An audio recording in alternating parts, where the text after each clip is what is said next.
ओडिशा की सरकार का सिर्फ एक काम है, ओडिशा का जो धन है उसको ओडिशा की गरीब जनता से चोरी करने का काम है। आपकी सरकार सिर्फ यही करती है। पहले बीजेडी की सरकार ये करती आई, अब बीजेपी की सरकार यही काम कर रही है।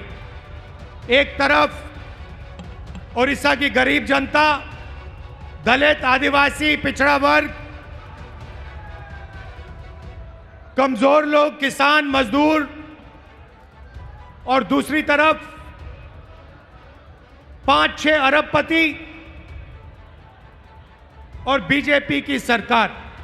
ये लड़ाई हो रही है और इस लड़ाई में कांग्रेस पार्टी का कार्यकर्ता जो है वो ही इस लड़ाई को ओडिशा के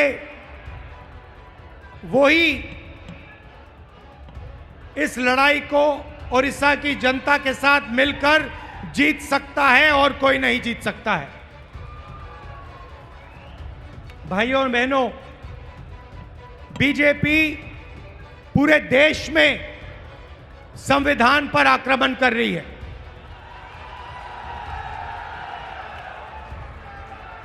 जहां भी हम देखते हैं संविधान पर बीजेपी के लोग आक्रमण कर रहे हैं। कल मैं बिहार में था और बिहार में जैसे महाराष्ट्र में चुनाव चोरी किया गया, वैसे ही बिहार में चुनाव चोरी करने की कोशिश की जा रही है। वैसे ही बिहार में चुनाव चोरी करने की कोशिश की जा रही है और चुनाव चोरी करने के लिए इलेक्शन कमीशन ने नई साजिश शुरू की है। इलेक्शन कमीशन बीजेपी का अंग का काम कर रहा है, अपना काम नहीं कर रहा है। महाराष्ट्र में लोकसभा और विधानसभा के बीच में 1 करोड़ नए वोटर आ गए। आज तक किसी को नहीं मालूम ये वोटर कौन थे और कहां से आए।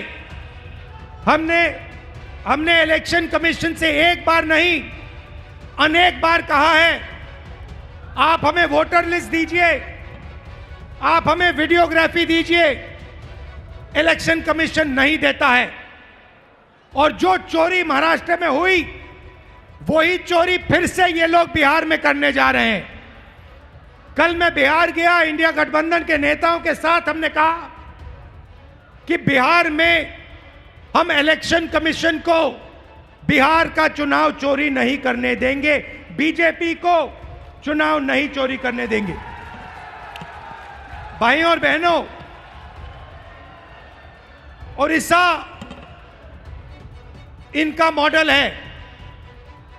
यहां पे 5-6 बड़ी कंपनियों को ये आपका पूरा का पूरा धन दे रहे हैं। अभी मैं डेलीगेशन से मिला, किसान के डेलीगेशन से मिला, महिलाओं से मिला और उनकी आवाज सुनी, उनका दुख सुना, उनका दर्द सुना।